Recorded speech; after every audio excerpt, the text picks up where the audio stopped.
Well, happy All Hallows Eve. We will be celebrating All Saints. Remember, it's Sunday next week, but today we're going to be focusing in on Jesus' teaching of the Great Commandment, the greatest of all. In our children's curriculum in Godly Play, the kids are taught the 10 Commandments, but they're referred to as the 10 best ways in the Gospels. And so Jesus offers us one best way in this reading today. It is summarized very simply in the command to love God and love our neighbor as ourselves.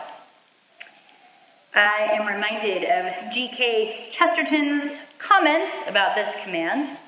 He said, "The Bible tells us to love our neighbors and also to love our enemies, probably because they are generally the same people."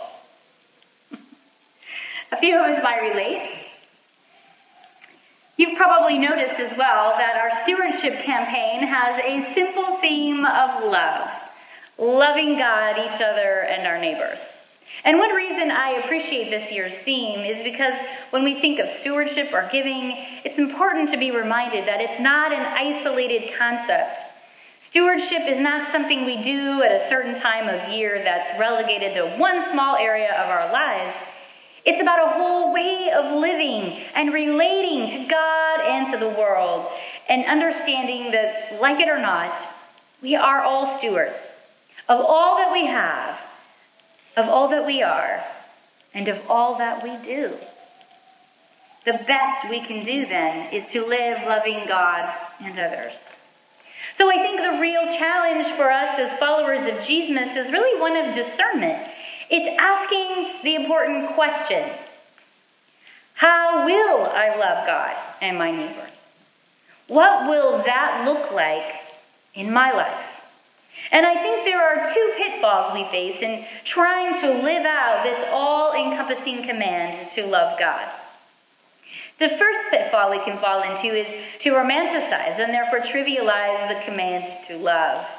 A lot of ways we could do that, but I think we often imagine loving others as this feeling good sensation, as being pleasant in most cases, and often even as being easy, like baking a batch of cookies.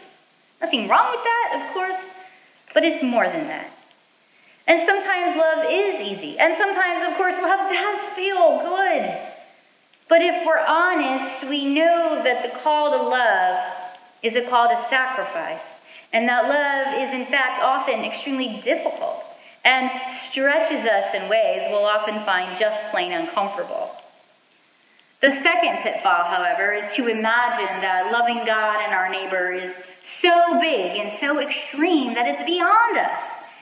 And so we don't practice it in concrete and intentional ways. We feel overwhelmed by the call to love everyone, and so we don't become intentional about practicing daily the way we might otherwise. The solution then to avoiding these pitfalls and loving God and others is to commit to this idea, to be assured we can do it with God's help, and then discern for ourselves that practical, concrete way we can put love into action every day. And I'm not going to leave you hanging. I'm going to offer you one of those now. This is a tangible, I think, practical way that we can put love into action every day. It is, I think, not only something that all of us could do here at St. James, it's definitely within reach.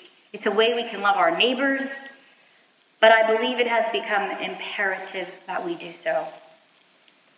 One writer actually described this practice very well this past week. It comes from the Reverend Tish Warren Harrison. She's an Anglican priest whose book we read here at St. James during the pandemic.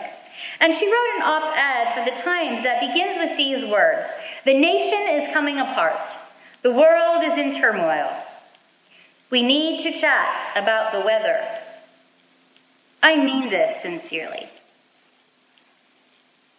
She goes on then to describe the loathing that so many Americans currently have for one another, and she reflects on the ways that malice and disdain for others are spiritual and moral issues of the soul.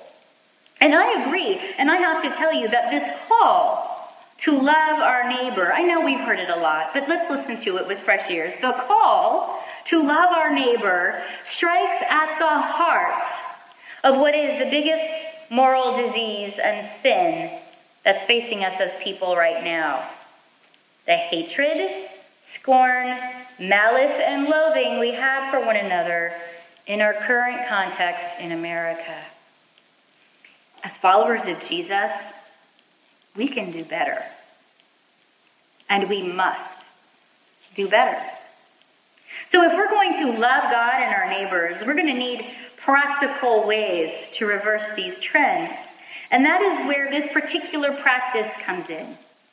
The Reverend Harrison writes, to learn how to love our neighbors, we need cultural habits that allow us to share in our common humanity. We need quiet, daily practices that rebuild social trust.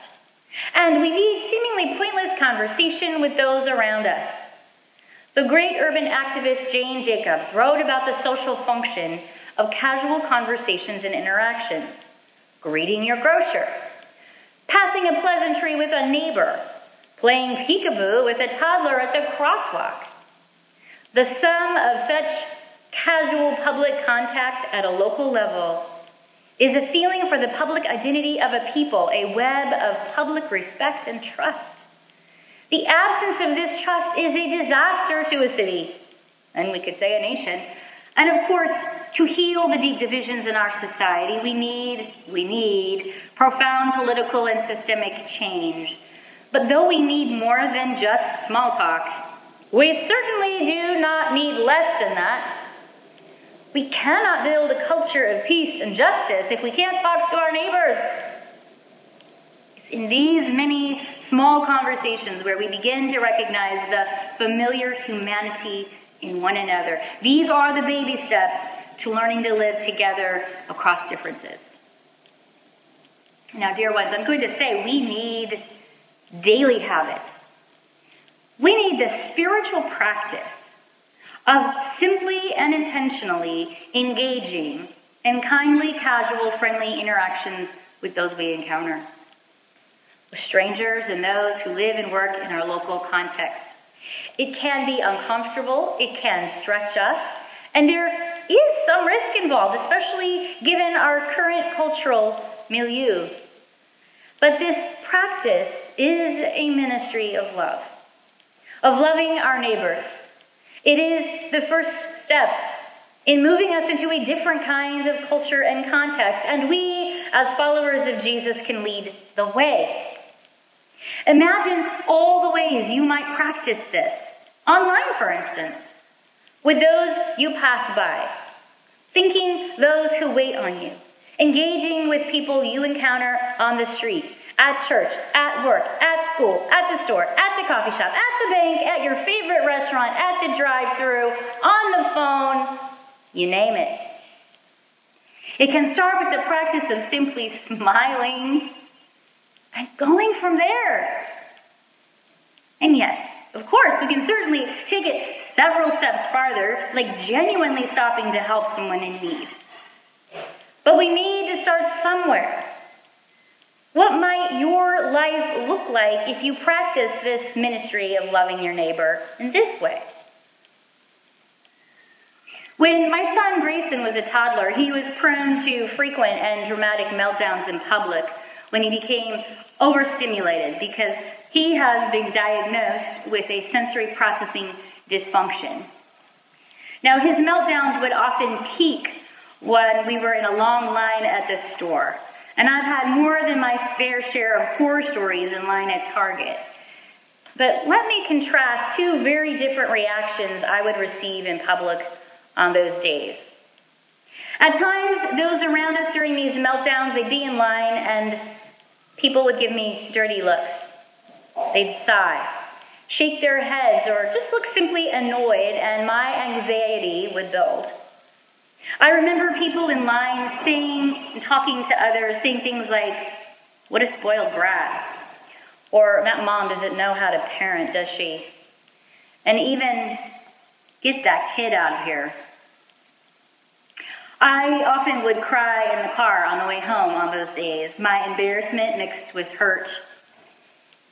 But on other occasions, and I recall a few in particular, someone in line around us would give me words of encouragement, like, "I remember how hard those years can be," or "You've got this."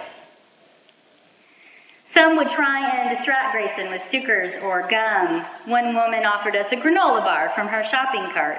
Another offered to buy a small toy for him in the aisle. And someone once offered to take my groceries to my car so I could carry Grayson in my arms while he sobbed.